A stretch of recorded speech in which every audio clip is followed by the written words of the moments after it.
Buenas tardes. Es un gusto tener en este miércoles FA al invitado del día de hoy. Para quienes no lo conozcan, que dudo que haya quien no lo conozca, es el arquitecto Mario Shetland. Y pues tiene el honor de acompañarnos en el marco de la Semana de Arquitectura de Paisaje que estamos celebrando. El mes de abril es el mes de la arquitectura de paisaje y esta semana, bueno, la dedicamos con diferentes eventos y quisimos traer al embajador de la arquitectura de paisaje en México, de México para el mundo, para que nos hable un poco sobre su trayectoria. Esta es una charla que planteamos en la que ustedes interactúen, que pregunten, que saquen esas inquietudes que tengan en la vida. Y antes de comenzar quisiera presentárselos. El arquitecto Shetland es un egresado de la UNAM. Es un egresado que estudió diseño urbano en la Universidad de Berkeley, California. Obtuvo la beca Loeb de la Universidad de Harvard para estudiar estudios ambientales avanzados. Y en el 2010, la Sociedad de Arquitectos Mexicanos le premió con la insignia María Ignacia Rodríguez de Velasco en proyectos de desarrollo urbano y arquitectura de paisaje, y en el 2012 fue nombrado miembro de la Academia de Artes de México. Es director del Grupo de Diseño Urbano, GDU, quien ha realizado múltiples proyectos que han tenido reconocimiento nacional e internacional, tiene proyectos nacionales y en el extranjero y múltiples publicaciones también nacionales y extranjeras. Entonces, de verdad es un honor para nosotros, Mario, tenerte aquí y pues le cedemos la palabra al arquitecto Shetland. Gracias.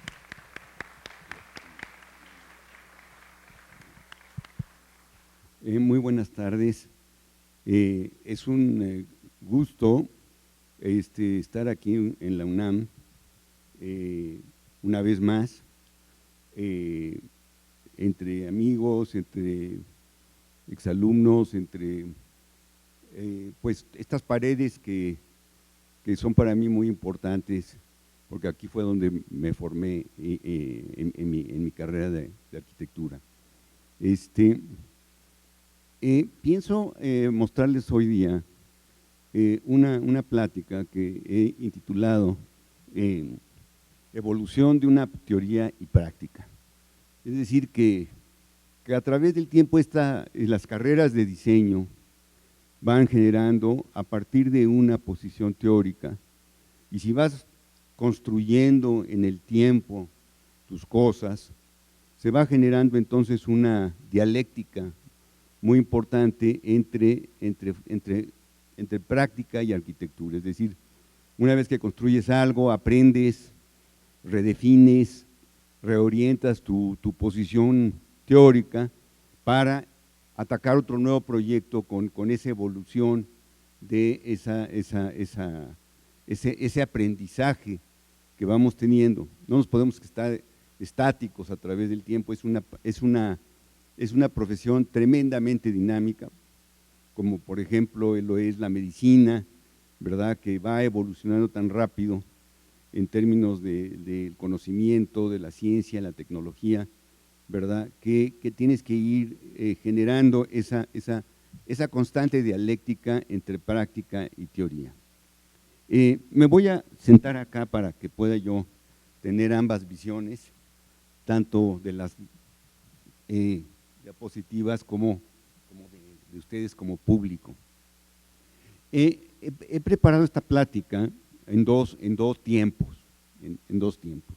El primer tiempo les voy a explicar quiénes fueron mis maestros, quiénes fueron mis influencias, por qué estudié paisaje, cómo fue que me fui dedicando a esta orientación en términos de arquitectura y de paisaje, urbanismo, que precisamente es lo que hacemos hoy día, y cuáles fueron esos orígenes, porque ustedes ahorita están en un primer año, o están iniciando la carrera, la mayoría de ustedes, o están por salir, o o inclusive son jóvenes arquitectos.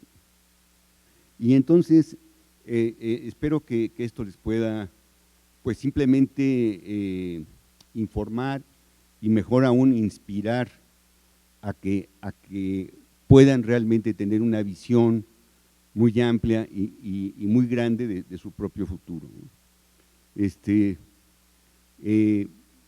La primera cosa que se necesita en esta carrera es dedicación, dedicación, dedicación y dedicación.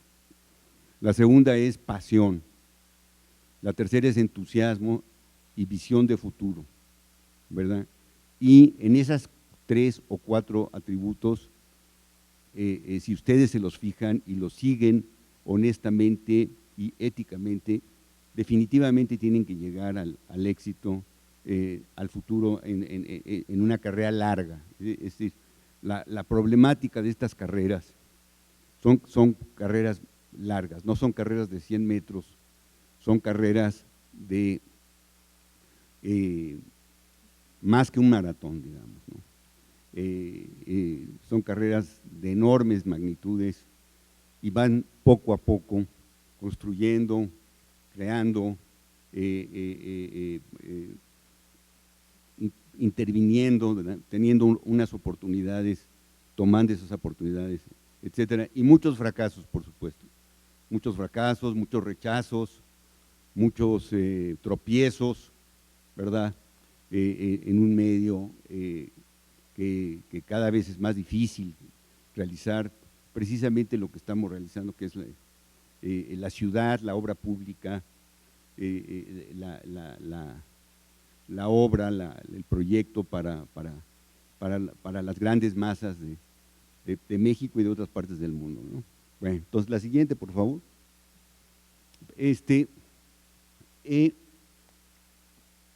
Primero, bueno, aquí hay 2 informaciones. En primer lugar, lo que tiene que ver con la arquitectura de paisaje es la creación de un lugar. Entonces, necesitamos conocer qué es ese lugar, la naturaleza del lugar. ¿Qué quiere decir la naturaleza del lugar?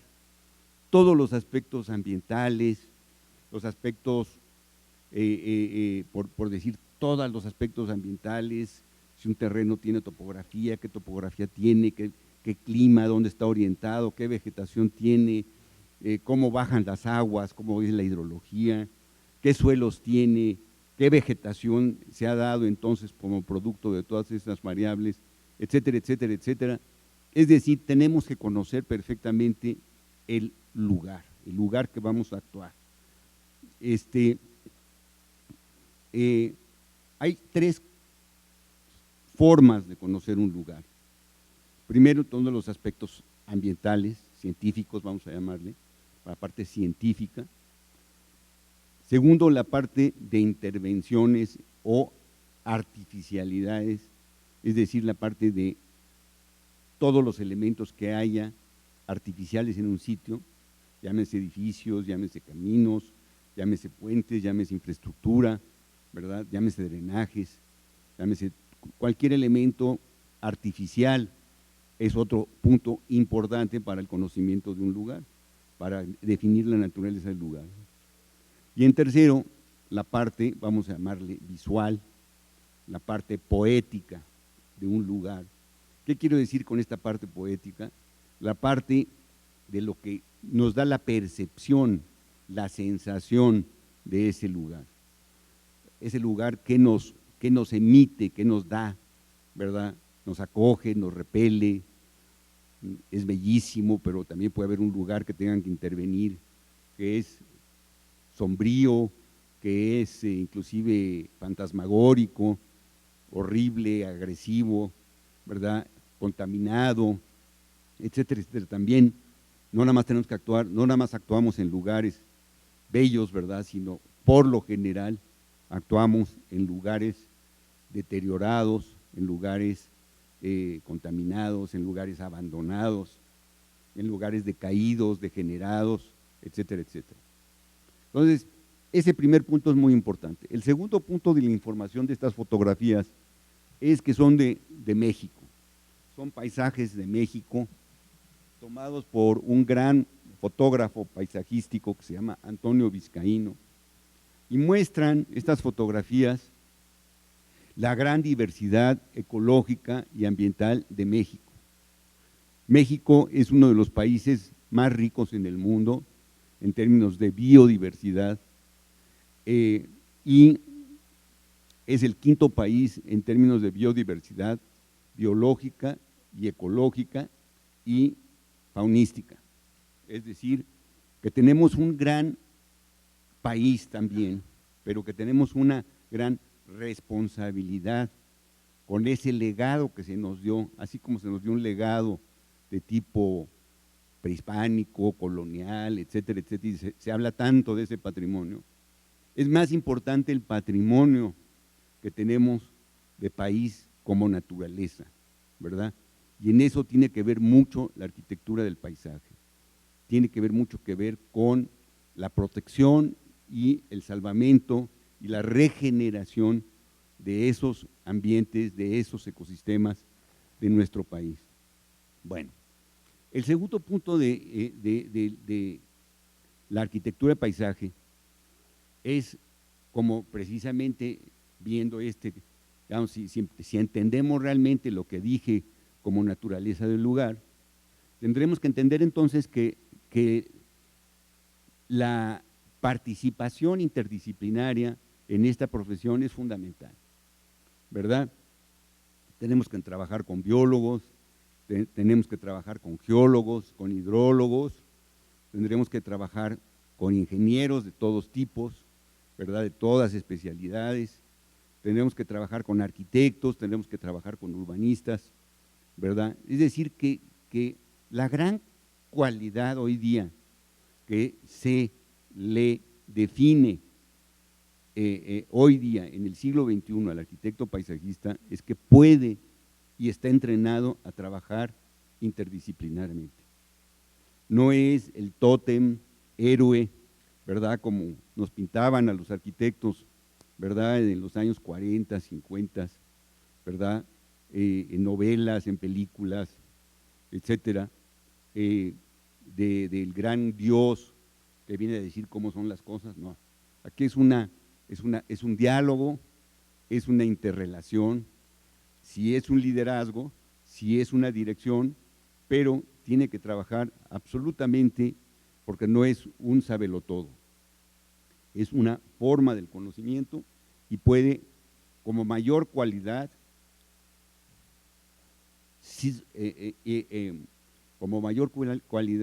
integrar y, digamos, resumir en un proyecto, digamos, ¿no? Todas esas condicionantes de las que estábamos hablando. Entonces, el segundo tema es la interdisciplinaridad. Pasen la siguiente. El tercer tema hoy día del arquitecto paisajista, ya lo hablábamos antes, es la sustentabilidad. Es decir, como punto importante que nuestros proyectos, que los proyectos en los que participemos, sean ante todo, ¿verdad?, protectores del medio ambiente, de los recursos naturales, ¿verdad?, de los recursos, y que el impacto de esa obra sea el mínimo sobre el medio ambiente. Eso es, en pocas palabras, la tan hoy llevada y traída noción de sustentabilidad.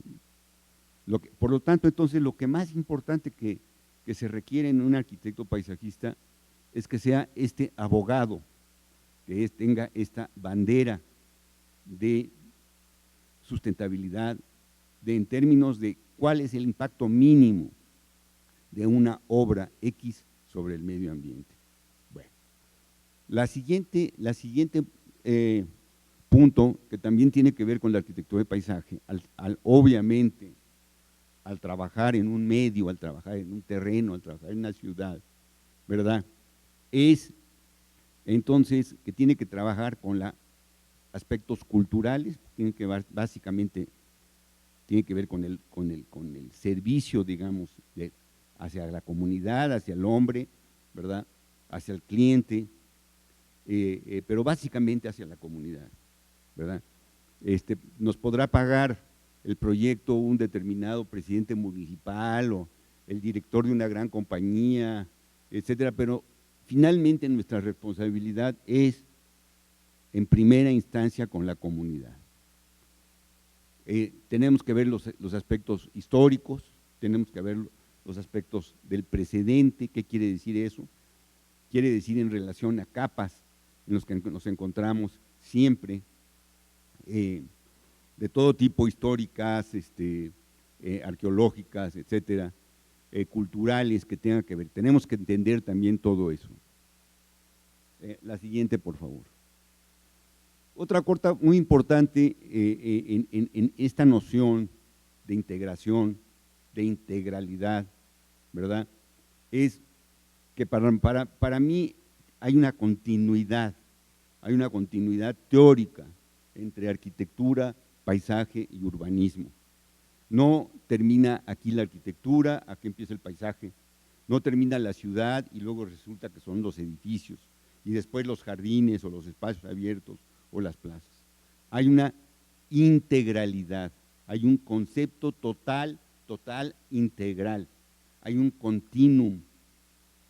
Y esto es muy interesante porque, por ejemplo, nosotros hemos ganado concursos de arquitectura, ¿verdad? Entrando con una visión urbanística, vamos a llamar, la posición de ese edificio en concreto, en la ciudad, sus conexiones, ¿verdad? Sus relaciones con su entorno, y eso han sido las claves de ese proyecto, por ejemplo, y a partir de esas claves hemos ganado concursos de arquitectura, ¿verdad? Pero también hemos entrado a otros concursos de paisaje que los hemos ganado, por ejemplo, entendiendo que este espacio es eminentemente arquitectónico, que es espacial, que tiene que ver con una forma, ¿verdad?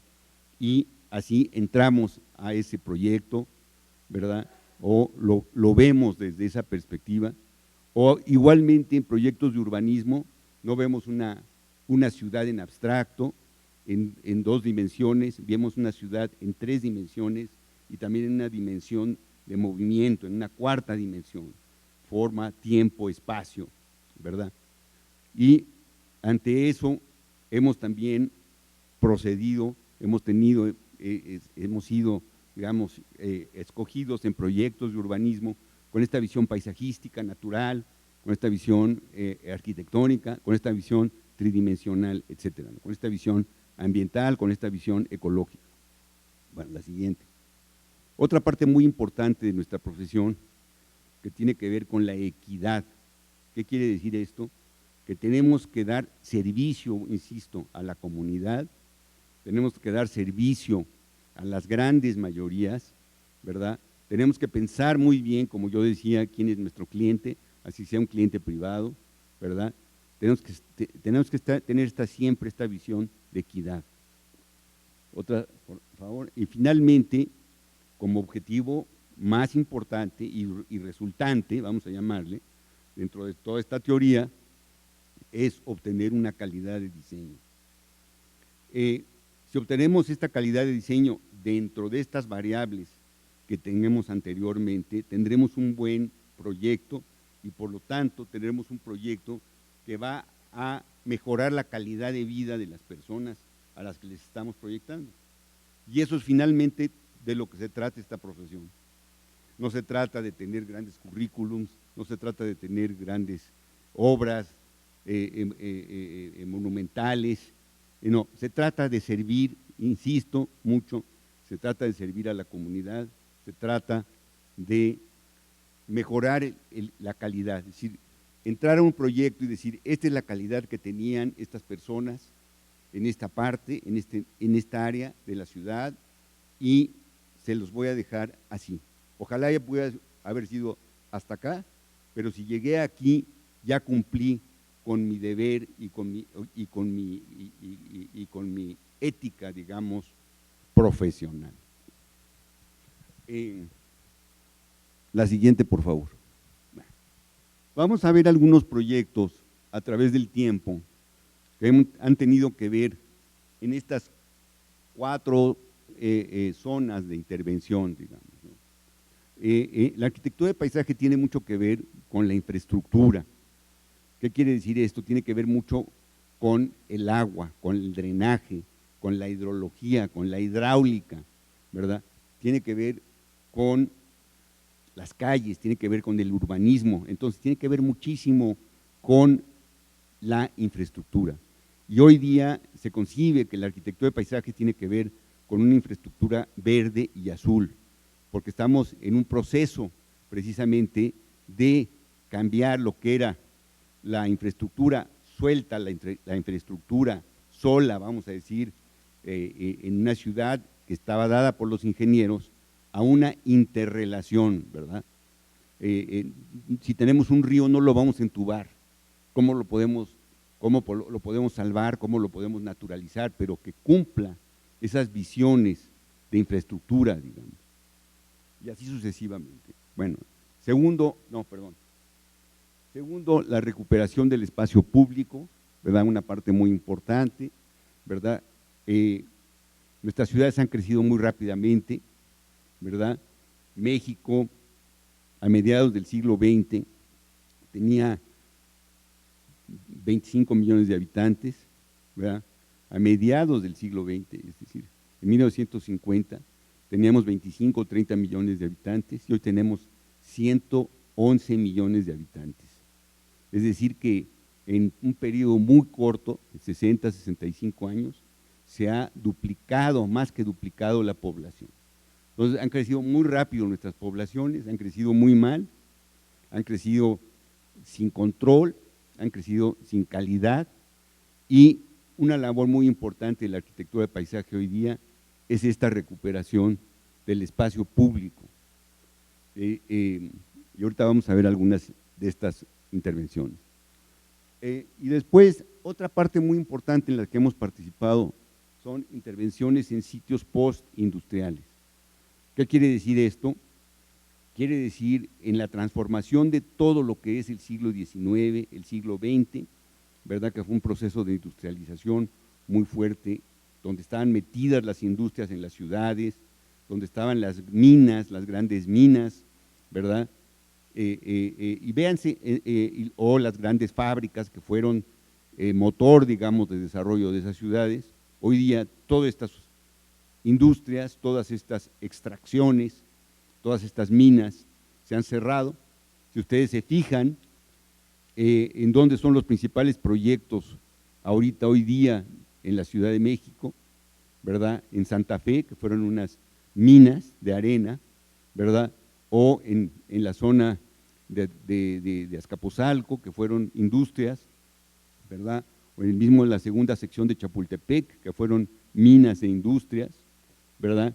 O en las zonas atrás de Polanco, que fueron industrias automotrices, industrias de todo tipo, de harineras, etcétera, etcétera, Azcapotzalco, ¿verdad? Etcétera, toda esa parte, y ahí sucesivamente va a ser después Tlalnepantla, ¿verdad? En donde va a crecer la ciudad, o la Industrial Vallejo, etcétera, etcétera. La ciudad siempre es un elemento continuo de transformación y por lo tanto nuestras intervenciones en el futuro van a ser mucho en estos sitios postindustriales. Y por último, en otras áreas hemos trabajado con el patrimonio natural y sitios históricos. Es otra parte que ya habíamos hablado de esto, ¿verdad? Si bien México ha tenido y tuvo una vanguardia, una dinámica muy fuerte en términos de recuperación de su gran riqueza patrimonial, ¿verdad? A través de instituciones como el INAH, que fueron grandes instituciones novedosas en el mundo, ¿verdad? Pero lo que hemos dejado atrás los mexicanos es la protección de nuestro bien, de nuestro patrimonio natural, ¿verdad? Decía el gran escultor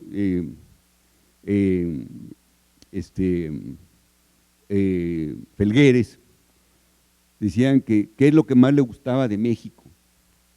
Y decía, ahora que cumplió hace poco 80 años, y le hicieron una entrevista muy bonita en el periódico y le preguntaron, ¿qué es lo que más le gusta de México? Dice, lo que más me gusta de México es los paisajes, las zonas arqueológicas y las grandes ciudades que se hicieron en la colonia. ¿Y qué es lo que más le disgusta de México? Y dice, la forma en la que nos hemos cargado este país. Es una contestación tremenda para esta generación, ¿verdad? De una persona, un intelectual de este país que está cumpliendo 80 años y que nos está diciendo, ojo, hay este gran país, pero nos lo estamos cargando. ¿Me explico? Tenemos que verlo, tenemos que salvarlo y tenemos que por ahí entrar al amor por México. Bueno, pásenle la siguiente. Todo esto que estoy explicando, no hay un solo proyecto que sea de patrimonio sin que tenga que ver con todo lo demás. Es decir, es una interacción, ¿verdad?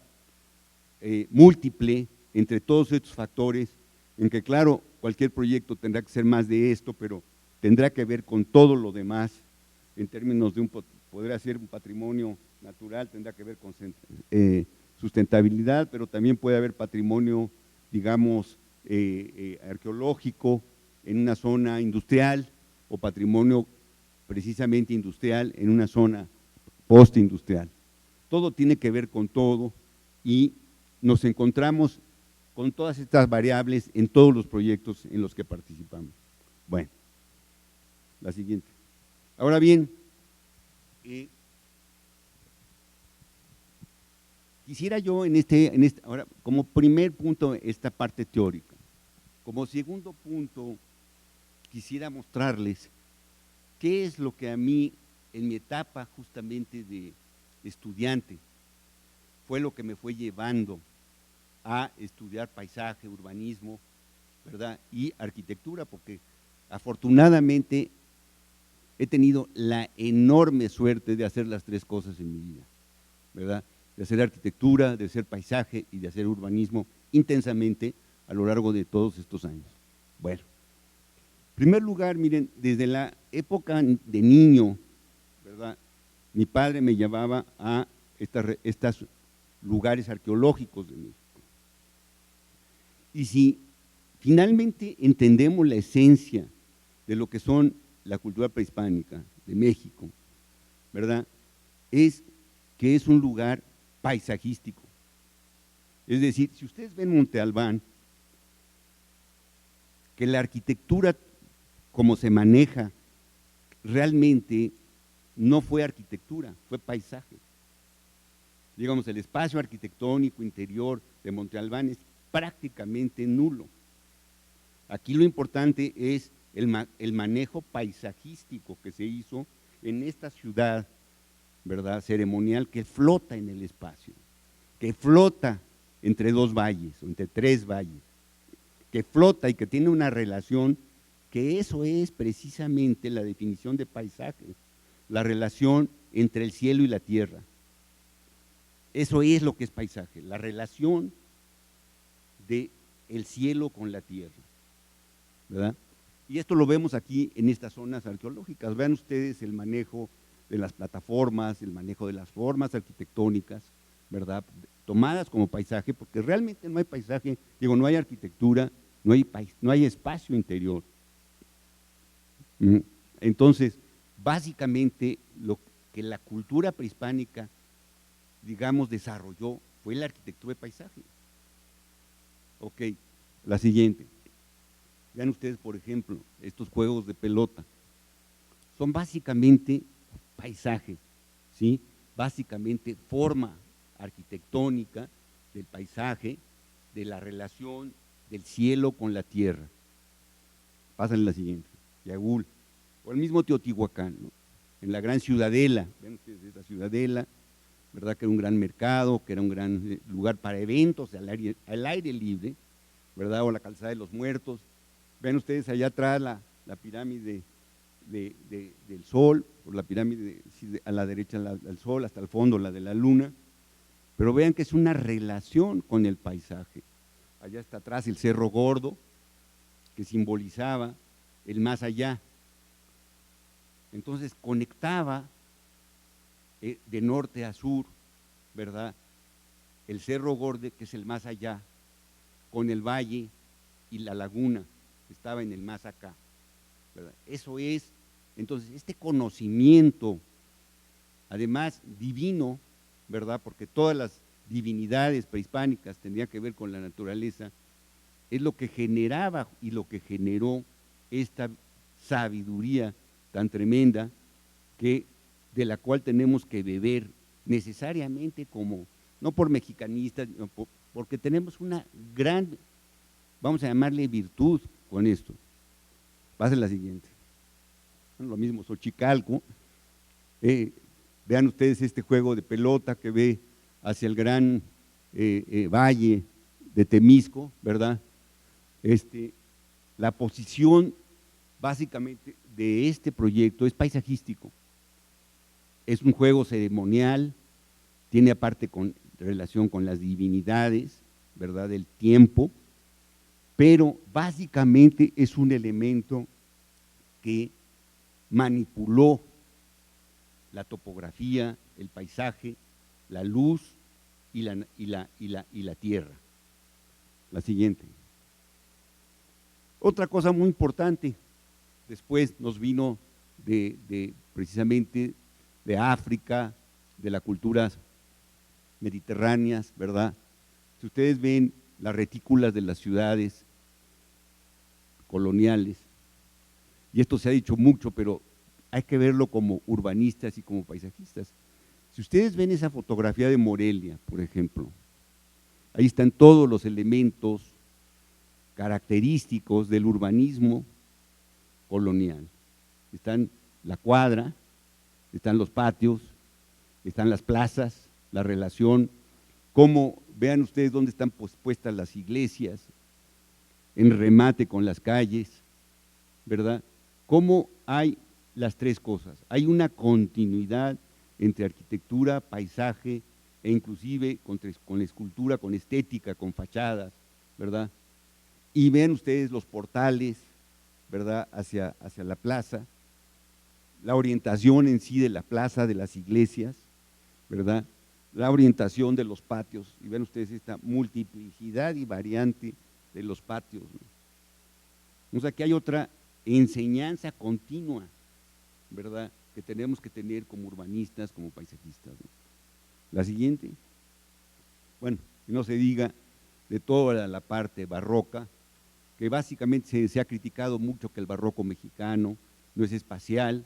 Para mí esto es espacial y además tiene otra connotación muy importante a diferencia del barroco italiano, que es la luz. El dorado de México es la luz y esa es la magia del barroco mexicano. Pásenle la siguiente. Bueno, me salto muy fuertemente ya a cuáles fueron los elementos, los edificios que a nuestra generación, ¿verdad?, más nos afectaron positivamente, ¿verdad?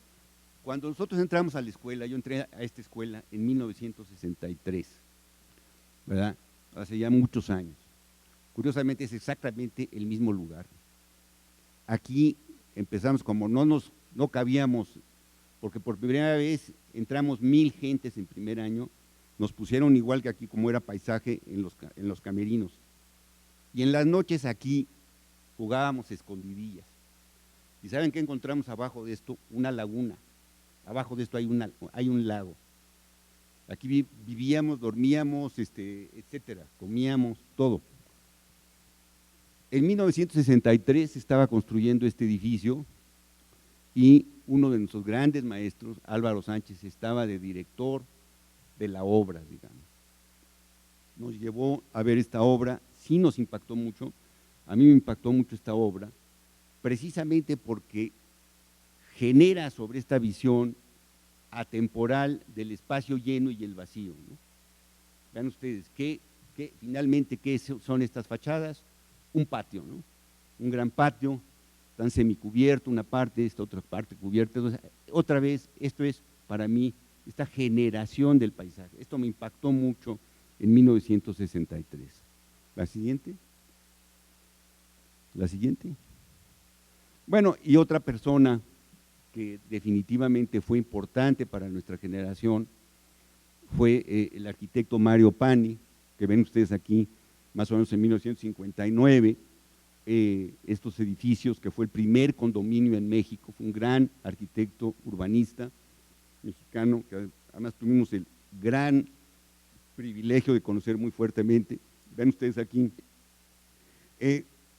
Y puse esta fotografía porque si ustedes ven, aquí está Mario Pani, Nicolás Mariscal, Richard Neutra, Siegfried Gideon, que es el que está acá a la derecha, Enrique Ávila Riquelme, que fue mi maestro y con el cual trabajé en el año de 63-64, ¿verdad? Y que estaba él de director de supervisión de la obra de Tlatelolco. Entonces, a través de él, definitivamente, pues nos influenció en esto que se estaba haciendo en México, ¿no? Gideon era el gran teórico, ¿verdad?, de la arquitectura. El gran teórico mundial de la arquitectura era Siegfried Gideon. No sé si han leído el libro de Gideon, lo tienen que leer, ¿verdad? Ya es la media hora, vámonos un poco más rápido, eso es. Bueno, también vean este edificio que está basado obviamente en los cánones lecorbusianos, ¿verdad? Para mí, el conjunto habitacional de Coyoacán es un edificio fundamental en la arquitectura de México, ¿verdad? Y en mi opinión, este edificio de Pani, con todo su equipo, ¿verdad?, rompe no solamente los cánones de Le Corbusier, porque por primera vez pone la siguiente, bueno, perdón, a ver la siguiente, no sé, ¿vas la siguiente? No, ¿para atrás? La siguiente, digo la atrás, no se borró. Bueno, tenemos una foto de lo que es los corredores de Avenida Coyoacán, que son lo que después, 20 y tantos años después, el Tim Tem llamó la calle en el aire, ¿verdad? The street in the air, ¿verdad? Que era esta visión de tener la calle en el aire, adentro de la arquitectura. Y Pani y todo su grupo se avanzaron, digamos, a lo que eran, por ejemplo, el edificio de Le Corbusier de Marsella. Entonces, este tipo de urbanismo que tuvimos con gentes como Domingo García Ramos, que fue nuestro gran maestro de urbanismo, ¿verdad?, con gentes como Félix Sánchez, que también fue nuestro gran maestro de urbanismo en esa época, fueron los que empezaron a meternos estas ideas del movimiento moderno de Le Corbusier. La siguiente. Bueno, ven ustedes, nosotros entramos a la escuela aquí en 63, 64, y llevaba 10 años, 9 años de inaugurarse la ciudad universitaria. Para mí es otro de los lugares que fue fundamental en mi formación, no solamente desde el punto de vista de la escuela, sino desde el punto de vista del entorno. La siguiente. Bueno, ya desde la preparatoria yo venía a meterme aquí, a asomarme a las clases, ¿verdad?, de los maestros, y me metía de colado a oír ciertas conferencias, ciertas clases, a pasearme por la ciudad universitaria. Y vean, bueno, este campus para mí es uno de los grandes espacios abiertos de México, contemporáneo, de todas las épocas inclusive, ¿verdad? Tiene mucho de prehispánico, pero tiene esta otra gran cosa que puso Luis Barragán en el piso, que es esta retícula verde, ¿verdad?, en la cual suaviza precisamente toda esta, todo este gran espacio abierto. Entonces, ciudad universitaria, ¿qué es? ¿Espacio abierto o edificios? ¿Qué es más importante? Para mí, lo que configura realmente ciudad universitaria es el espacio abierto. Sí, hay individualidades de edificios muy importantes, hay murales, hay esto, está la biblioteca, está el mural de Siqueiros, etcétera, etcétera, ¿verdad? Pero lo fuerte, lo que le da identidad fuerte a la ciudad universitaria es esta continuidad entre paisaje, urbanismo y arquitectura, otra vez, en una forma totalmente contemporánea de los años 50, ¿verdad?, en lo que pasaba en el mundo. La siguiente. Ven ustedes aquí las explanadas, las retículas de Luis Barragán, la integración del color, del arte, digamos, que rompía muy fuertemente con el movimiento moderno, justamente lo que decía el movimiento moderno, que no hubiera decoración, ¿verdad? Que no hubiera detalles estéticos, que no hubiera decoración, es decir, que Adolf Loos es lo que decía, ¿no? Es decir, que la decoración es un crimen, que era uno de los grandes postulados del movimiento moderno, ¿verdad? Y aquí se rompe, pero se da con esta fuerza, ¿verdad?, que se dio aquí. Entonces, eso es otra cosa que a mí me impresionó fuertemente y me hizo ser urbanista y paisajista. La siguiente. Bueno, vean ustedes esto del gran estadio, cuando vino Wright en 54, y le preguntaron qué pensaba de Ciudad Universitaria, dijeron que, pues, que le pusieran una bomba a todo, que lo único que se salvaba era el estadio, ¿verdad? Estaba exagerando un poco porque yo creo que estaba celoso, como gran diva de los años 50 y ya viejo, ¿verdad? Pero efectivamente una de las grandes obras maestras integrales, otra vez, es paisaje, es arquitectura el estadio. ¿Qué es? Es un volcán, ¿verdad? Es un recinto, pero es espacio abierto y cerrado, y es topografía, y es esto, y va más allá de la arquitectura, es esta integralidad. La siguiente. Lo mismo, pues, el espacio escultórico, ¿no?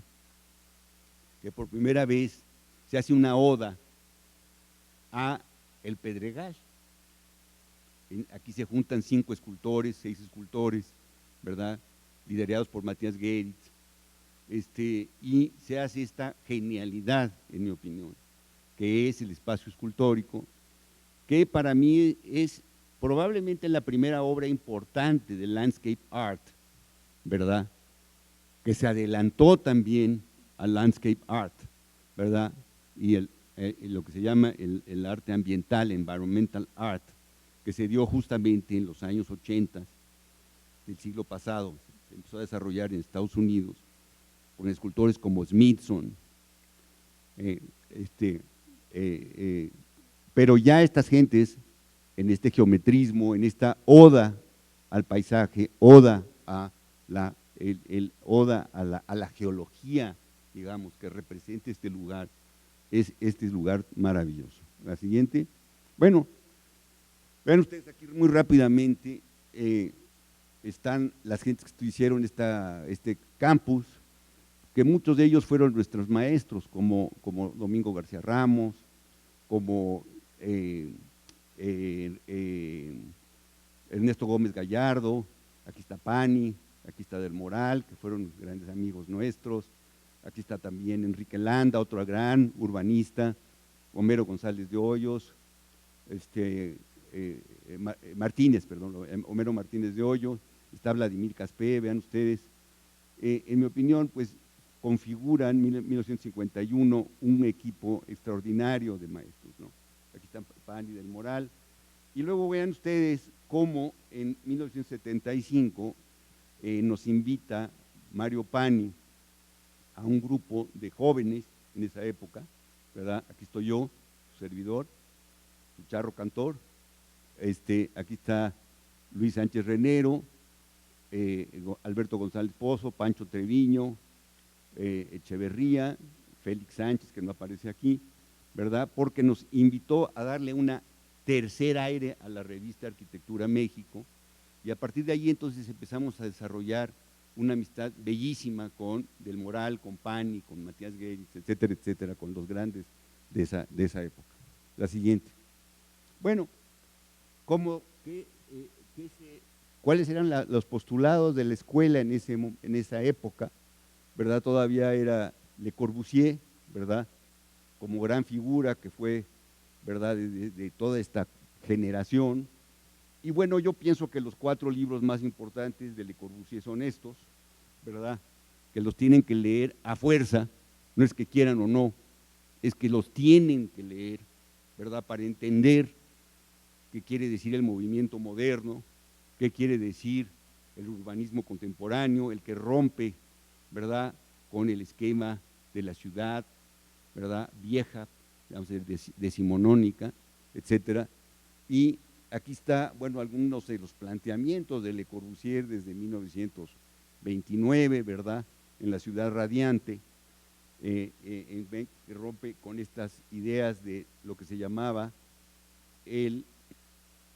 las torres en el parque, ¿no? Vean ustedes que no hay calles, ¿verdad? Pero hay paisaje y hay edificios, ¿no? Le Corbusier fue para nosotros pues un referente, tanto porque muchos de nuestros maestros habían estudiado con Le Corbusier, ¿verdad?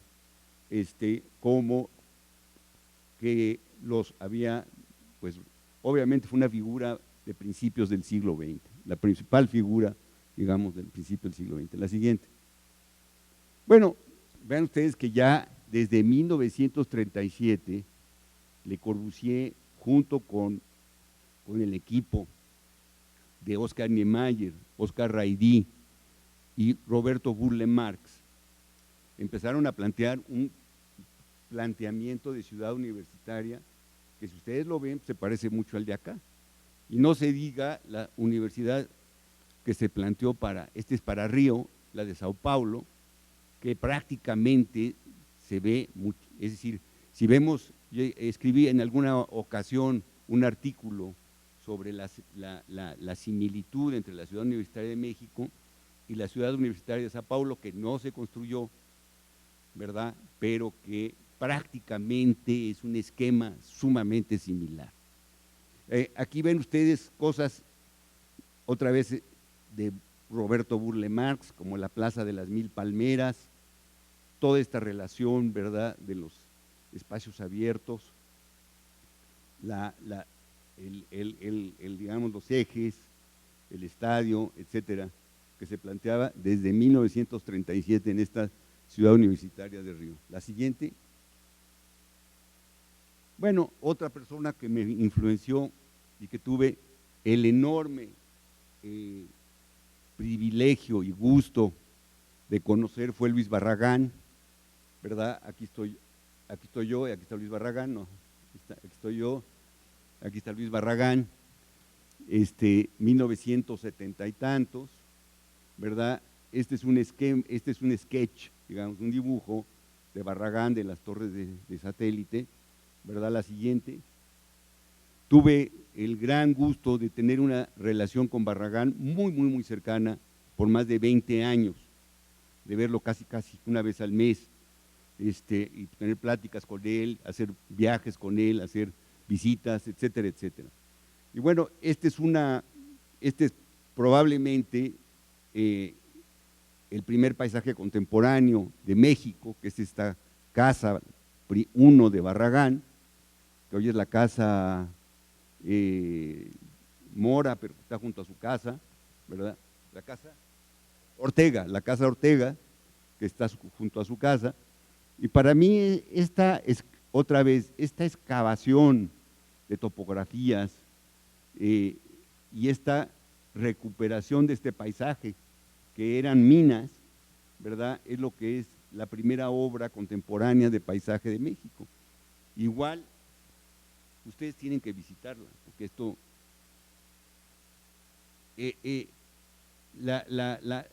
el conocimiento del espacio sí, tiene que ser, sí, de libros, sí, de leer, etcétera, pero más de relacionarse con él, de visitarlo, de transitarlo.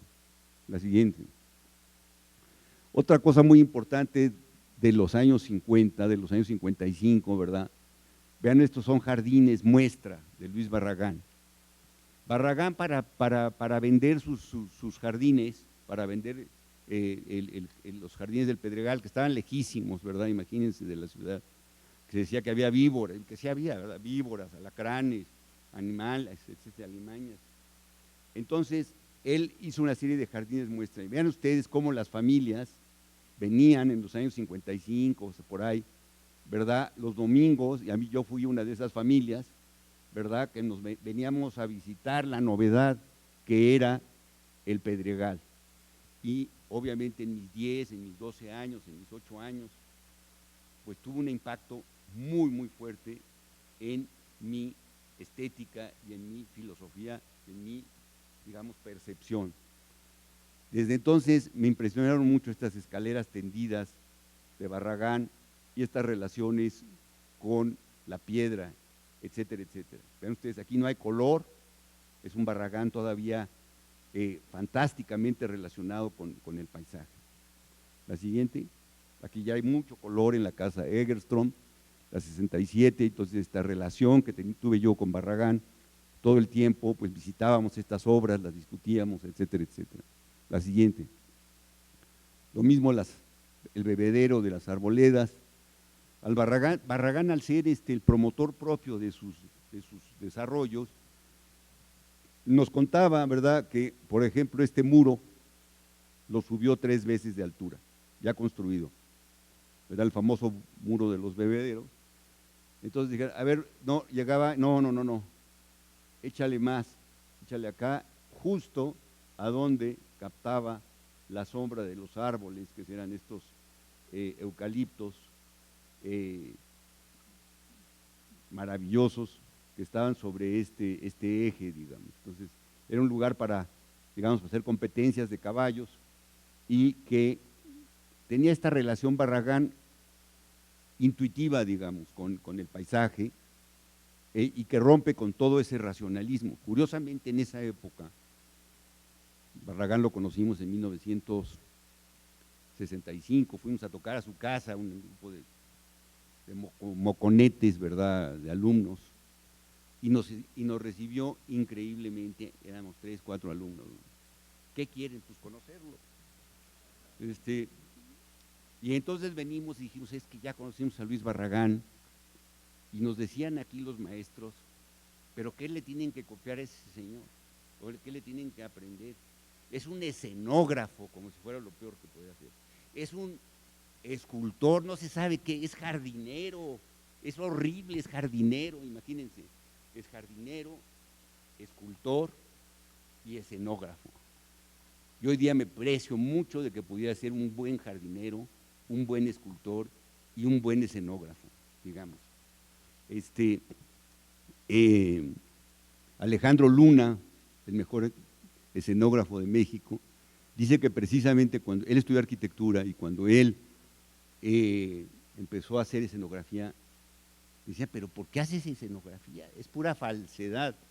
Y nosotros llegábamos aquí con nuestros maestros y todavía era un anquilosamiento ya de nuestros propios, de muchos de nuestros maestros, con el famoso, ¿verdad?, funcionalismo, ¿verdad?, que otros grandes maestros como Augusto, como Ricardo Flores, como Álvaro Sánchez, empezamos a romper, ¿verdad?, e irnos hacia otras visiones más espirituales y más perceptuales del paisaje y de la arquitectura, digamos. La siguiente. Bueno, me voy más rápido porque otra persona importantísima para mí en estos años estudiantiles fue Roberto Burle Marx. Roberto Burle Marx fue un pintor, paisajista, naturalista, biólogo, escultor, pintor, ¿verdad?, un gran genio del siglo XX, de Latinoamérica, del mundo, ¿verdad?, poco conocido. Curiosamente, cuando empezábamos a ver las grandes fotos de Brasilia, ¿verdad?, a mí lo que me impresionaba de Brasilia eran los paisajes, los entornos, y me empecé a meter y entender que había una persona detrás de eso, que además de Oscar Niemeyer, ¿verdad?, y de su maestro, había otra persona, que no se le daba crédito, curiosamente, que era Roberto Burle Marx. Entonces yo empecé a investigar sobre Marx, Roberto Burle Marx, desde mi etapa estudiantil, y bueno, empecé a descubrir maravillas como el Jardín Montero y toda la filosofía del paisaje naturalista, ¿verdad?, geomorfológico, ¿verdad?, de Burle Marx. La siguiente, por ejemplo, como este paisaje que después Burle Marx transita hacia el geometrismo en esta residencia de Edmundo Cabanelas que hizo con Oscar Niemeyer, ¿verdad? Vean, en donde inclusive hace esta trama de pastos de distintos colores, la siguiente, o proyectos que tenía para Washington, ¿verdad?, 79, como o cuando veíamos las fotos, ¿verdad?, de 65, de Brasilia, pues realmente a mí lo que claro, era muy importante esto y Brasilia era un elemento referente del urbanismo y demás, pero en esencia a mí lo que más me gustaba era esto, ¿verdad?, y esto. Y entonces me empecé a meter y entender las relaciones de color, de textura, de transición, de vegetación, de asociaciones vegetales, de toda la teoría de Roberto Burle Marx. La siguiente. Vean ustedes, por ejemplo, estos jardines verticales diseñados por Roberto Burle Marx en este edificio Xerox, ¿verdad?, en 80, pues es entre escultura, vegetal, realmente una cosa extraordinaria. La siguiente. O lo que hoy día representa el Parque Central de Caracas, ¿no?, que es este parque del que está, por cierto, muy deteriorado, ¿verdad?, y que hubo todo un movimiento internacional cuando estaba Chávez, porque lo quería hacer vivienda, porque resulta que se había vuelto un lugar de prostitución, etcétera, etcétera, este parque muy abandonado. Y bueno, hubo un movimiento mundial para salvarlo, que este es uno de los grandes parques, ¿verdad?, entre 56 y 61 del mundo, que está en Caracas y que le da la identidad hoy día como el Chapultepec, digamos, de Caracas, que hizo Burle Marx. La siguiente. Ven ustedes, esto es como está ahorita, ¿verdad? Este es como se diseñó. La siguiente. Si ustedes ven el río de hoy, y eso es otro de los elementos que me di cuenta que el paisaje hacía ciudad, a través de Roberto Burle Marx.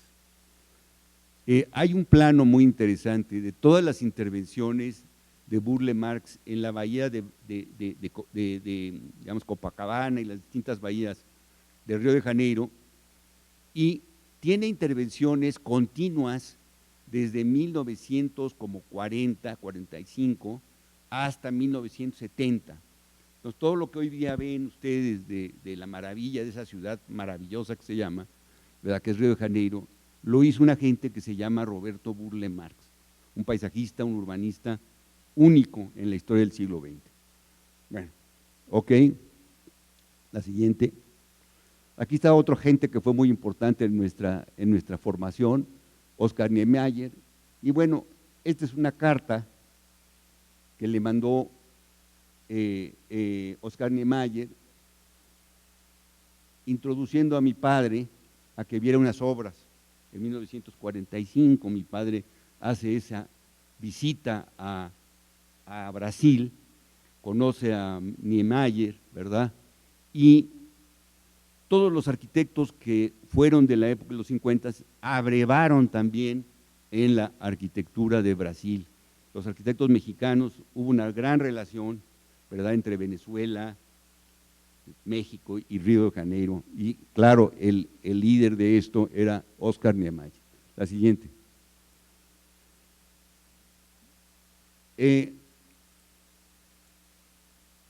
Estas, digamos, proyectos, fotografías, yo los veía en mi casa, digamos, y me impresionaba mucho desde los dibujos hasta la transparencia, hasta la relación. La siguiente.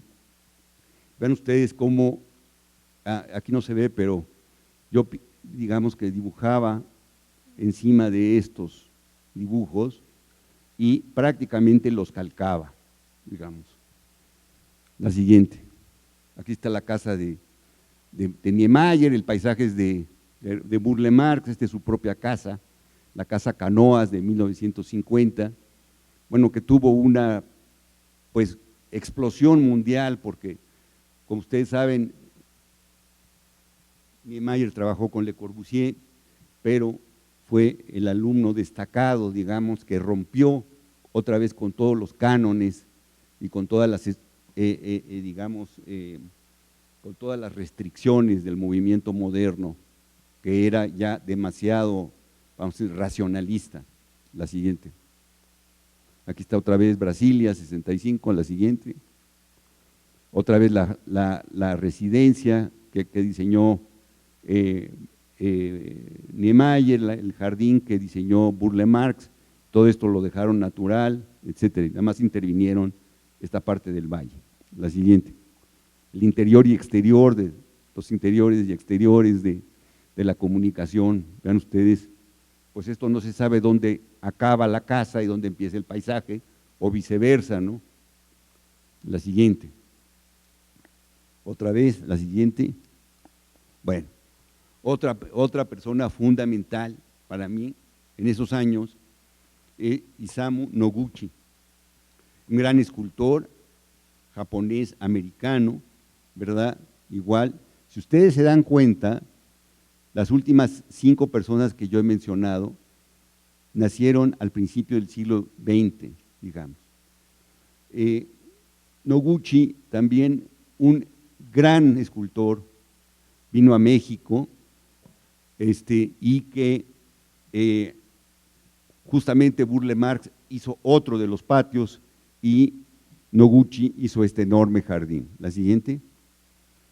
También estos jardines y patios, ¿verdad?, de los 50, ven ustedes, 55, 57, de Noguchi, empieza a incursionar realmente en el paisaje, en la escultura, también con una enorme contemporaneidad, una abstracción bellísima, ¿verdad?, y una síntesis extraordinaria de materiales, de simpleza, de limpieza, ¿verdad?, que tenía y que resonaba con esta arquitectura de los 50, digamos.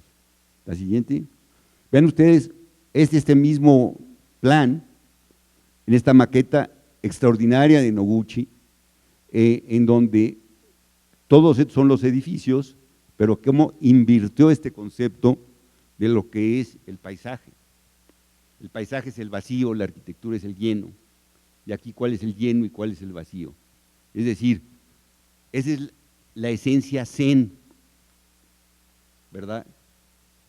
Si yo tengo un vaso, ¿cuál es la esencia del vaso? ¿La forma del vaso o el vacío del vaso? En esa dialéctica está la arquitectura y el paisaje. Vean ustedes aquí, entonces, están diseñados los jardines, ¿verdad? Son 4 jardines pequeños, patios y un gran jardín largo, ¿verdad? Y, por supuesto, faltan los edificios, pero esta concepción de maqueta a mí se me hace sumamente interesante. La siguiente. Bueno, este otro proyecto de Noguchi, que curiosamente lo invitan a hacer un jardín cerrado en el vestíbulo de un edificio de la Asociación de Arreglos Florales de Tokio. Bueno, si algo hacen los japoneses bien, son los arreglos florales.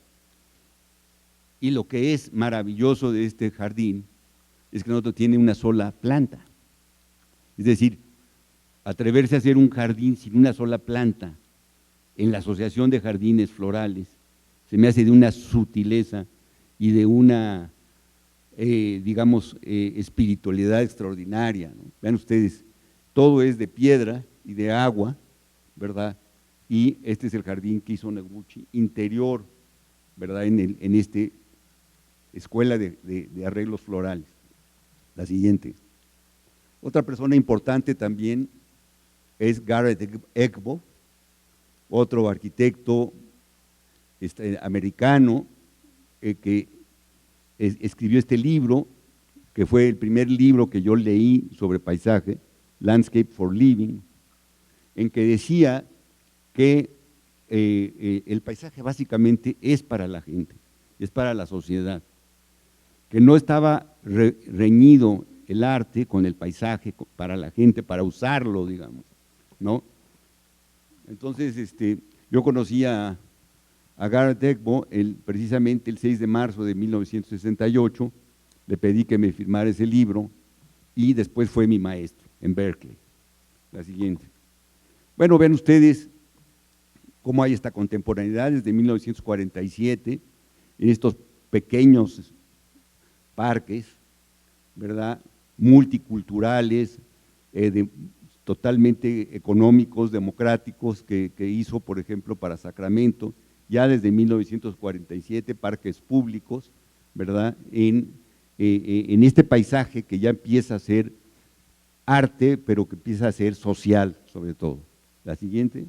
Bueno, vean ustedes, por ejemplo, esto, cómo Egbo viene de una visión sumamente de izquierda, ¿verdad?, y en los años de la guerra diseñan estos fraccionamientos para los trabajadores agrícolas de México, ¿verdad?, que curiosamente entonces sí se pedía que llegaran los braceros, porque pues, todos los hombres estaban en el frente en Estados Unidos, ¿verdad? Pero entonces hicieron un programa que se llamaba el Programa Bracero, y Garrett Egbo en la época de la guerra trabajó para hacer estas comunidades de autoconstrucción y cooperativas de autoconstrucción para trabajadores agrícolas, ¿no?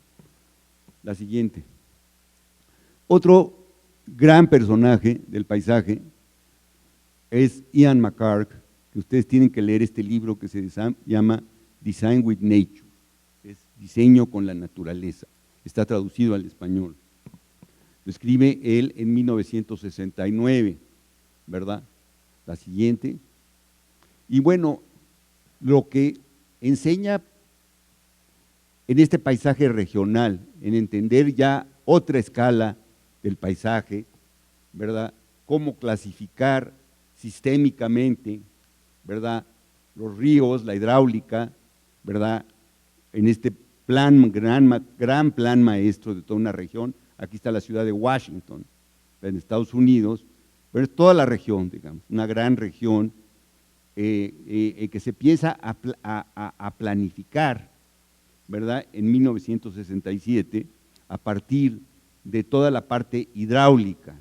Entonces, la primera es la clasificación de los ríos y dónde localizar crecimientos de ciudad y dónde no. Es decir, es el gran paisajista a nivel regional, a nivel sistémico, a nivel ecológico, digamos, de finales del siglo XX. La siguiente, aquí está precisamente, vean, aquí está Washington, y son todas las zonas a las que podía crecer la ciudad y la región de Washington, y cómo conservar el paisaje regional y cómo conservar el río como una entidad hidrológica y fluvial, digamos.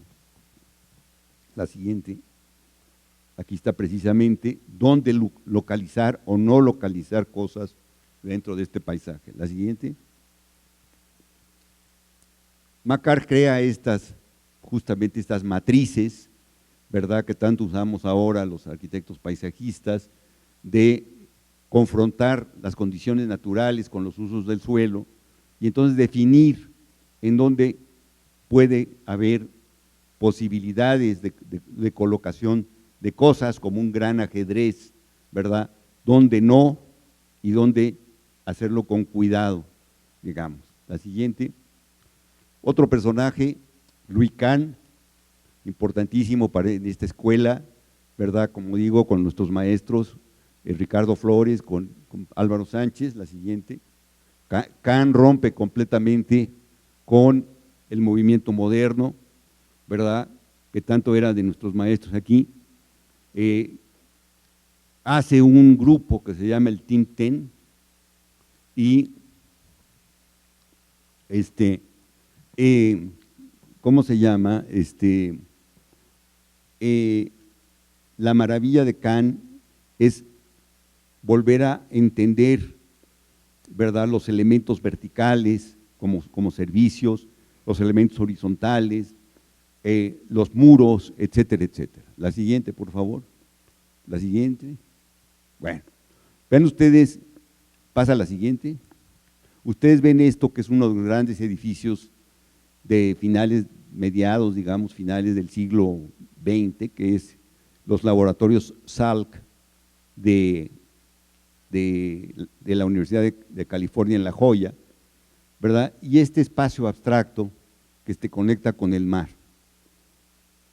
Kant estaba trabajando en este edificio, igual entendió que este era un paisaje, la de atrás, y el primer planteamiento que tenía Luis Kant era ¿verdad? Y posteriormente no se convencía de esta relación, ¿verdad?, de arquitectura con el mar, con el espacio, con el cielo, y invitó a Luis Barragán a ver este espacio, lo invitó allá, está en construcción, y le dijo, no, lo que tienes que hacer es quitar todo lo verde, crear este piso en mármol, ¿verdad?, y ver el mar y conectar el mar con el cielo y digamos, esta refulgencia que se da aquí, este brillo, ¿verdad?, que se da aquí. La siguiente, tenemos esto, ¿verdad?, que es uno de los grandes espacios pues, del siglo XX. La siguiente. En fin, podemos seguir y seguir y seguir, ella es muy tarde. ¿Por qué no pasamos rápido? Pasa muy rápido. Pero pásale así, pásale bien. Pégale aquí. Pégale, no. Es que te saliste de eso. Pásale para atrás. Para atrás. Todo para atrás, todo lo que te saltaste. Eso. Bueno, esta es la Universidad de California, Berkeley, otra gente importante, Lawrence Halprin, esta es la plaza famosa de Sproul, etcétera. Bueno, Jackson Pollock, Action Painting, la siguiente. Y esta es una serie de proyectos en los que hemos participado a lo largo de pues, todos estos años, ¿no? Los voy a ir pasando simplemente, ¿verdad? Van dando una visión de entendimiento del paisaje, de todo lo que he estado diciendo. La siguiente, Xochimilco, ¿verdad? Pásale. Eso, Xochimilco, muy bien, pásale. Eso, ¿verdad? El Parque Ecológico Xochimilco, que hicimos en los años 90, la siguiente. El Museo de las Culturas del Norte en Paquimé, otra vez. La siguiente. Eso es, que es un edificio pues, que se integra justamente a su paisaje. La siguiente. Este es un proyecto que hicimos en Estados Unidos, justamente en Oakland, en California, cerca de Berkeley, ¿verdad? En un antiguo zona industrial. La siguiente. Aquí se reconvierte esta zona industrial en un parque. La siguiente. Otro parque que hicimos aquí, por ejemplo, en Puebla, en términos de esta infraestructura que estamos diciendo, ¿verdad? La siguiente. Otro proyecto más reciente, digamos, es esta parte del Tecnoparque de Azcapotzalco, otra vez la reconversión de unas fábricas en una zona, en un campus, digamos, corporativo. La siguiente. Aquí era como estaba antes, originalmente. La siguiente. Bueno, se basan en muchos principios ambientales, que no voy a platicar ahorita. La siguiente. Precisamente esta infraestructura, vean, y encima de esta infraestructura, ¿sí?, tiene que dialogar el paisaje. La siguiente. otro parque que hicimos en San Luis Potosí, ¿verdad? Es un parque lineal, una zona totalmente desértica, y hay otra visión.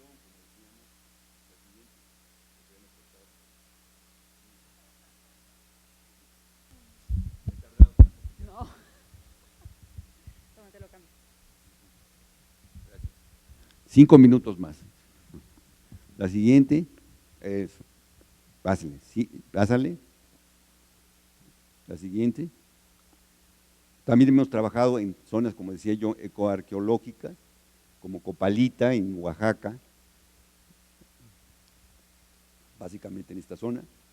La siguiente es la recuperación de toda una, pues un patrimonio, como decía yo, vegetal o un patrimonio ecológico. La siguiente, con un patrimonio arqueológico. La siguiente, la siguiente, la siguiente.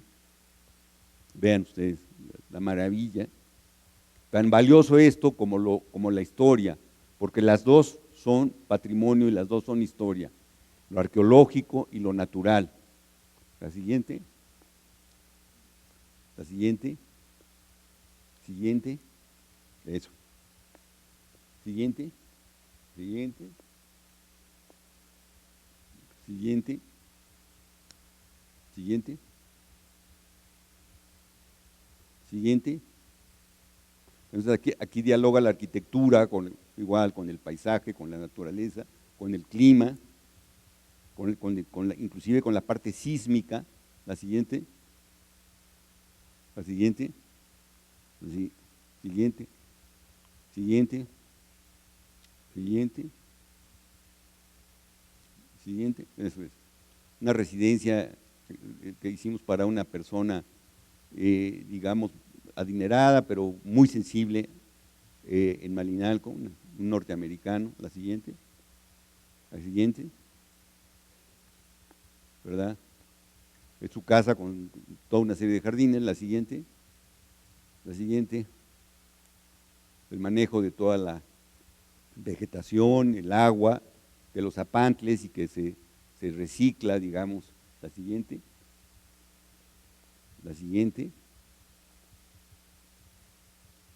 bien, la siguiente, sí, vamos pasándolas así.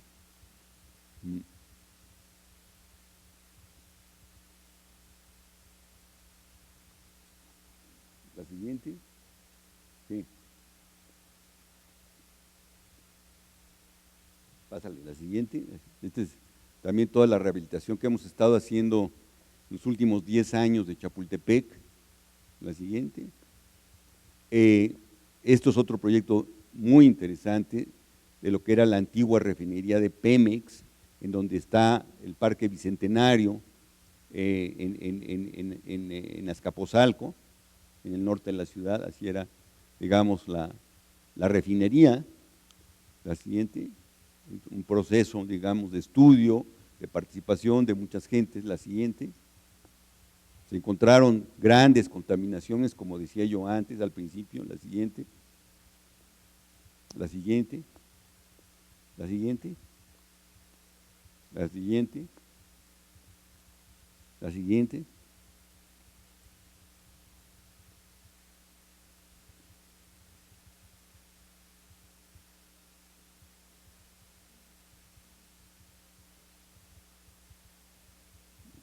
Muy bien.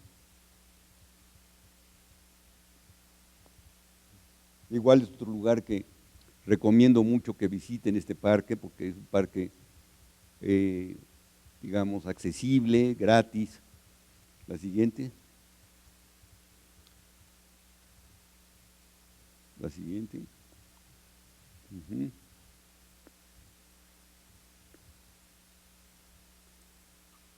Cómo se reconvirtió esta cisterna, esta infraestructura, en un orquidario. La siguiente.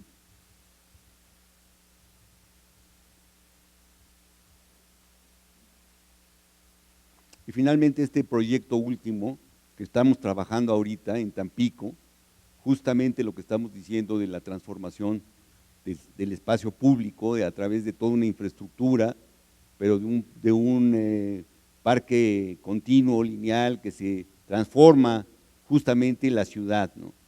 La siguiente, así es como estaba, miren ustedes, y así encontramos este lugar. Bueno, la siguiente, la siguiente, la siguiente, la siguiente, la siguiente. Todo un proyecto urbano, paisajístico, de infraestructura, ¿verdad? De vialidad, de transporte. La siguiente, vean ustedes, es un proyecto integral.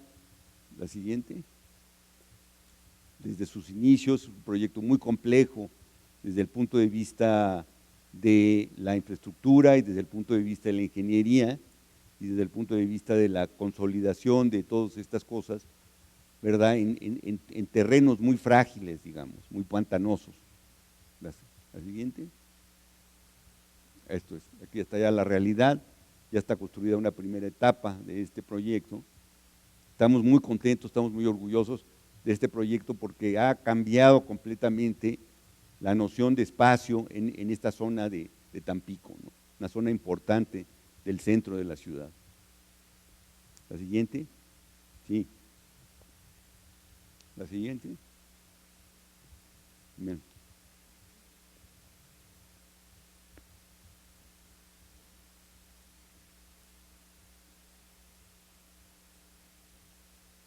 Eso.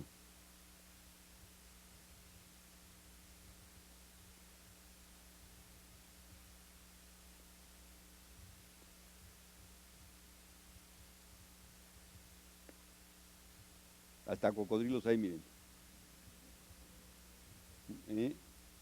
Aquí está el cocodrilo que ya adoptaron y aquí está el cocodrilo realmente comiéndose un pez. La siguiente. La siguiente. Esta es la segunda parte que estamos trabajando ahorita. La siguiente. La siguiente. Básicamente. Bueno, creo que aquí termina. ¿Ya? Ahí está. Muchísimas gracias. ¿Por qué no abrimos?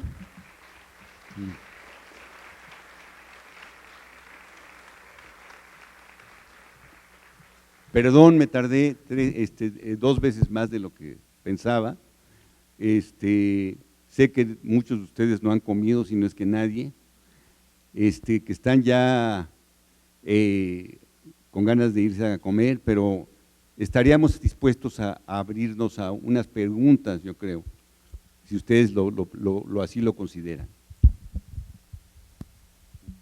Bueno, antes que nada, sí quisiera decirte, Mario, que ha sido muy emocionante ver cómo desde estudiante has tenido personas que te inspiraron a través de su trabajo y cómo ahora tú estás inspirando también a los estudiantes ahora en la Facultad de Arquitectura y a los estudiantes de Arquitectura de Paisaje y futuros estudiantes. Entonces, bueno, en este formato de Miércoles FA, es un formato, si ven, más relajado, donde lo que se propicia también es esta comunicación y pues que quieran expresar sus inquietudes. Había una alumna de paisaje que alguna vez me preguntó, y no la veo aquí ahora, a Kenia, y ella quería saber, le voy a preguntar por ella, pero ella quería saber como cuál había sido tu mayor dificultad en la práctica profesional a la que te habías enfrentado.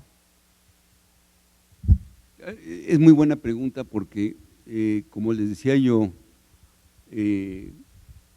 anteriormente, cuando en México no había esta disciplina, aunque había gentes que hacían paisaje, no se les reconocía ni tampoco se reconocía como profesión. Entonces, al yo irme a estudiar fuera y regresar, entonces mi mayor dificultad era hacer entender que no era, digamos, el plantar unas plantitas como elementos decorativos oye, me quedó mal aquí la subestación, ¿por qué no le pones qué plantita porque la quiero esconder? O esta fachada ahí para que no se vean el aire acondicionado, ¿no? Y eso era lo que se pensaba que era la arquitectura de paisaje.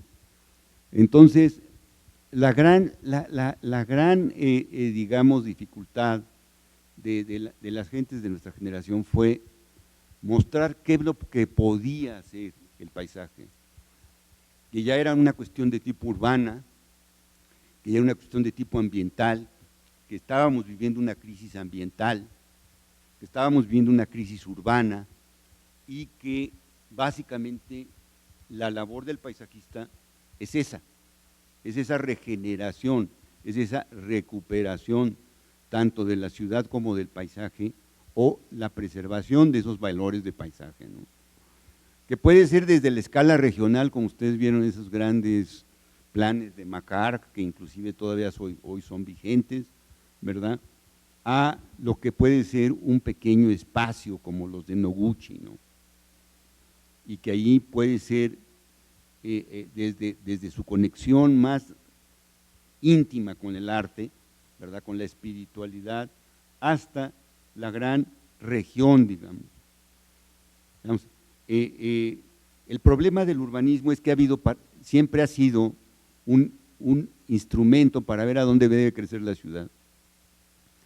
Y la visión ambiental es al revés, es para dónde no debe crecer la ciudad. ¿Me explico? Es que debemos de conservar primero y por dónde la forma urbana se va a ir a partir de esas visiones ambientales o ecológicas, ¿no? Entonces, sí fue una gran dificultad hacer transmitir esta utilidad del paisaje, este uso del paisaje, esta nueva profesión, ¿verdad? Que todavía, cuando empezamos la escuela de arquitectura de paisaje aquí, les decían a los alumnos, pero ¿para qué te metes al paisaje? Sí, es plantitas, los propios maestros de aquí, ¿verdad? Y que es horrible decirlo, pero así es, como es horrible decir que nuestros maestros estaban, ¿verdad?, encasillados en el racionalismo o en el funcionalismo, pero era real, ¿verdad?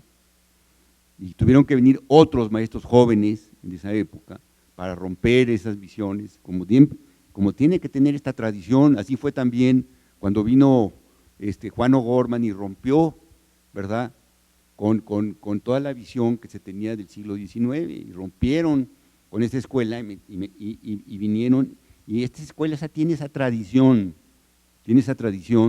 enorme, ¿verdad?, desde el siglo XIX, ¿verdad?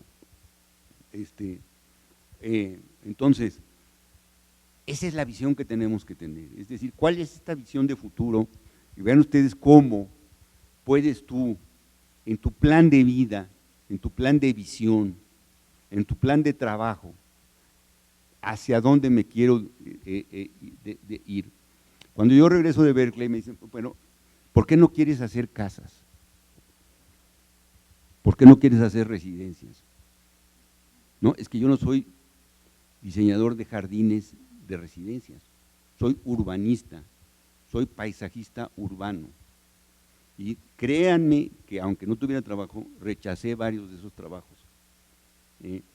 Y que sí me costó mucho trabajo, como todo en la vida, todo cuesta trabajo, ¿verdad?, enseñar o introducir una profesión, ¿verdad?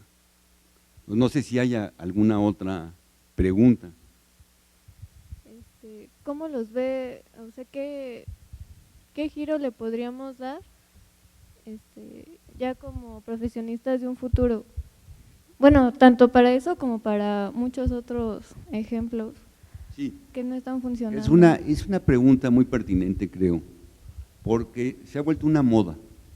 Entonces, ahora ya inclusive hasta lo están vendiendo como tapetes, lo están poniendo así vertical, ¿verdad?, como sintéticos, para que se vean como que son verdes, ¿verdad? Y entonces lo único que van es acumular polvo, ¿no? Yo creo que por eso digo, tienen que ir más allá. Así como también hay una moda X de la arquitectura, ¿verdad?, el negro, está de moda el negro en la arquitectura, y también hay una moda en el paisaje, en estos paisajes verticales. Yo creo que en principio algunos son buenos, por eso no debe ser una receta, ni una moda. Tú tienes que entender muy claramente cuáles son tus condiciones ambientales para generar un paisaje de ese tipo. Si es un techo, entonces ¿cómo tiene que ser? Si es vertical, ¿cómo tiene que ser? Si se necesita o no. A lo mejor es mejor poner una simple hiedra y se acabó, porque son de un gasto de agua, esos jardines, y un mantenimiento, que se ha convertido en un negocio en mantenerlos. Me estaban diciendo te cuesta 400 pesos metro cuadrado por mes mantener un jardín de estos, ¿verdad? Entonces, claro, ya hay compañías, pues, metieron eso, etcétera, etcétera, somos muy ecológicos. ¿Cuánto necesito de agua? Pues esto, yo le cambio los filtros, yo le cambio esto, yo le cambio lo otro, etcétera, etcétera. No, eso no es. Puede ser en algunos casos, pero no es una solución, digamos, no es un método lo que estamos diciendo, ¿no? Mejor vamos a entrar en un análisis. ¿Qué se necesita? ¿Dónde quiero? ¿Y cómo puedo vegetar o cómo puedo naturizar un espacio, ¿no? ¿Me explico? Si es lo que quiero, a un costo racional y con lo que estamos diciendo, con sustentabilidad. ¿Qué quiere sustentabilidad? Que gaste el menos agua, el menos mantenimiento, la menos reposición de plantas. Porque es muy fácil llegar, tirar las plantas, después de un año no funcionaron estas, pues, vamos a poner otras. Entonces, no, eso no es sustentabilidad. ¿Me explicó?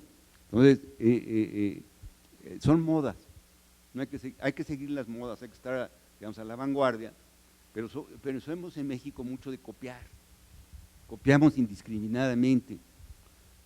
Ya salió en una foto, ¿en dónde? Pues en París, ¿verdad? Pues échate un muro verde.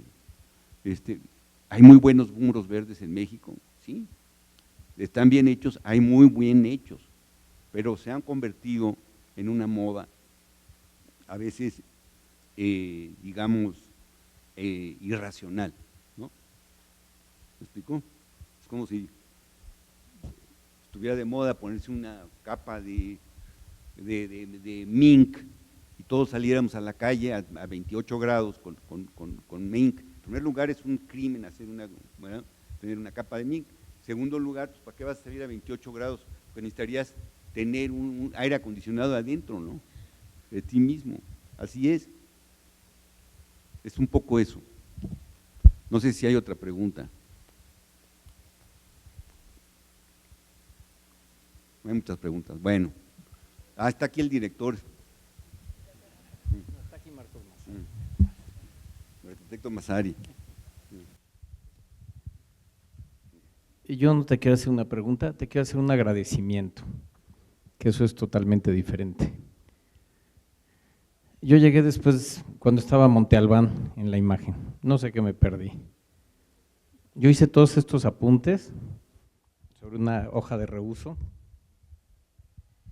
y en esos apuntes hay cosas que me parecieron muy interesantes porque a mí me revolvieron dentro de mí algunas cosas, algunos conocimientos y algunas expectativas de lo que yo como arquitecto y como arquitecto paisajista tengo en la vida.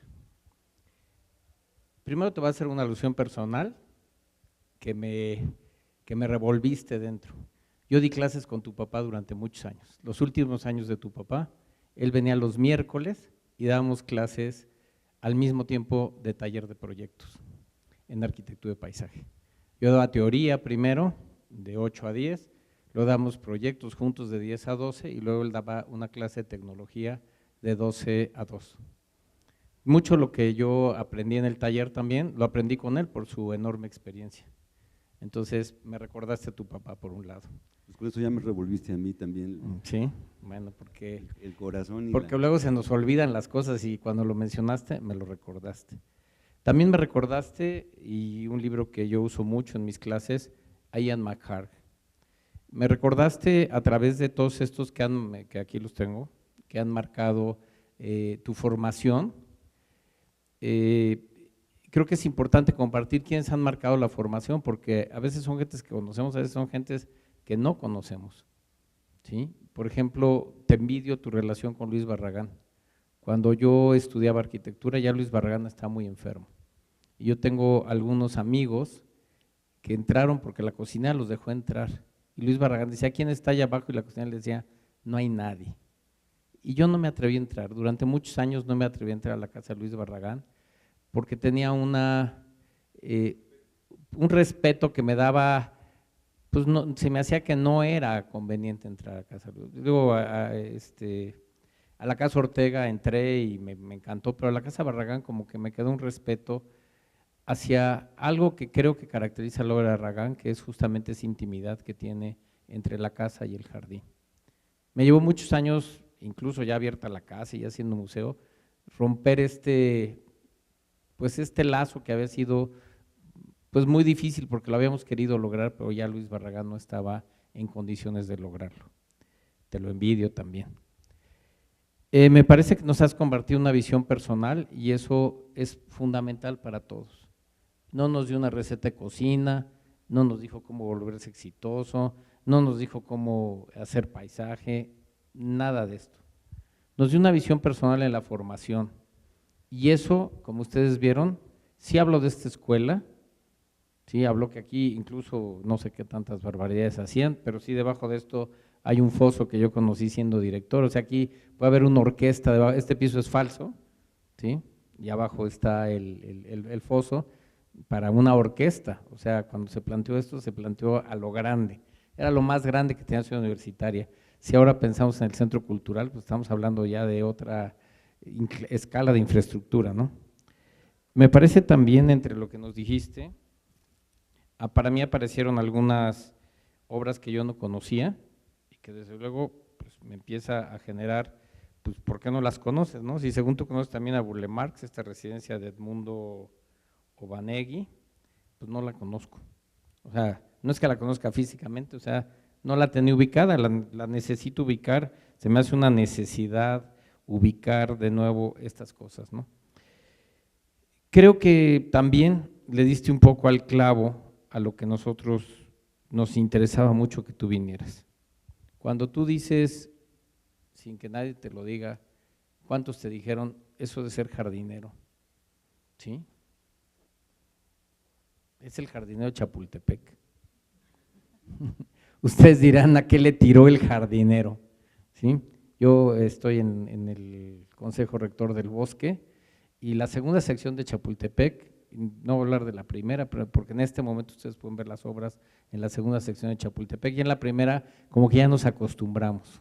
Se nos olvidó cómo era Chapultepec antes del plan maestro y antes de todo lo que se ha desarrollado en Chapultepec. Ya se nos olvidó porque cuando vamos a Chapultepec, yo por ejemplo estas juntas voy viernes 9 de la mañana y quisiera tener más tiempo para bajarme y seguir caminando, o sea, decir, es que ¿por qué no se acaba la junta para que me tome unas 2 horas para caminar por Chapultepec?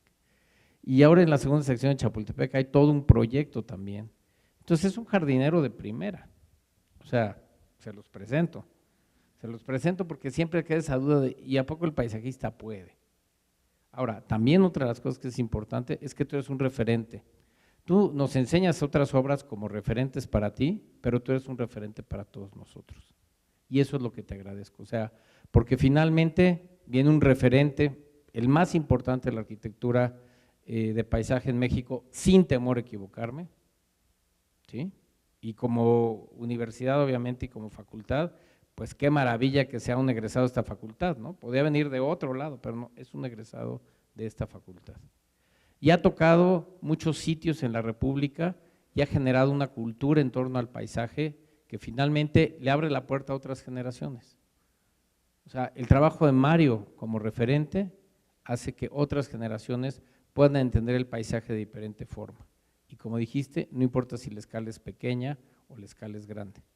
Lo importante es esta visión de diseño, esta visión de construcción de los proyectos, porque vieron todos sus proyectos, pero sobre todo esta visión ambiental, ¿sí? O sea, no es fácil ser arquitecto y decir que uno es paisajista, no es fácil ser paisajista y decir que uno es arquitecto.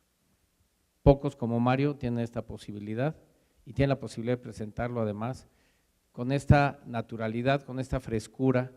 Yo te lo agradezco profundamente porque creo que finalmente a veces vienen y nos enseñan la obra y esta es la obra y miren yo hice esto y aquello, pero no nos hablan del uno mismo y tú hablaste de ti mismo. Hablaste de ti mismo en la formación, de ti mismo en la experiencia y de ti mismo en algo que es muy importante, que si se fijaron habló de descubrir, de visitar, de leer, este libro lo tienen que leer, ¿sí? Nos dijo vayan al Parque Bicentenario Azcapotzalco porque ni cuesta, o sea, ¿sí? Porque pues podríamos decir, no, bueno, puedes llegar en metro, ¿sí? Porque se nos dice que vayamos a la UNESCO, a París y no sé qué, bueno, pues está un poco más complicado. Pero digo, vayan a Azcapotzalco y vean si lo que les estoy enseñando es real o es un mito, porque esa es la parte importante. Si ustedes no van y ven a la gente y ven lo que hace la gente y cómo cambió esto, toda esta zona de Azcapotzalco, quizás no lo van a entender, ¿no? O sea, hay que ir y verlo. Creo que cuando empezaste con el Tezosomoc, y el Tezosomoc es un ejemplo de arquitectura de paisaje que requiere un mayor mantenimiento. Eso es algo de lo que nos falta, o sea, hacemos, pero luego no nos damos cuenta que la obra de paisaje es una obra en donde el mantenimiento es esencial.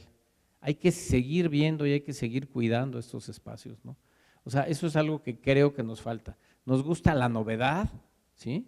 Pero después se nos olvida la novedad, ¿sí? Cuando iniciamos con arquitectura de paisaje, hablamos del Tezosomoc, hablamos del Parque Ecológico de Xochimilco, ahora hay muchísimos más ejemplos más de la obra de Mario, hay otras obras, por ejemplo, me parece que el Tecnopark es una de estas obras en donde vemos cómo la arquitectura y la arquitectura de paisaje dialogan y establecen un intercambio de ideas entre el paisajista y el arquitecto.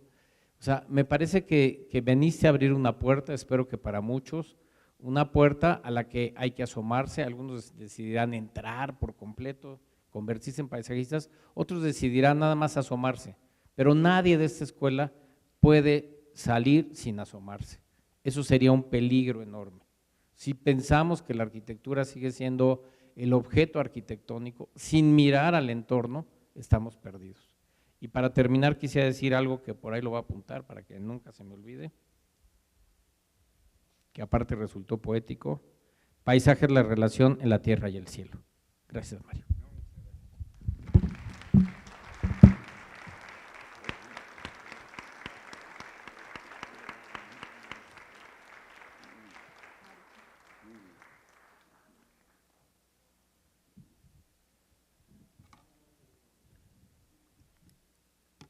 Muchas gracias por tus palabras.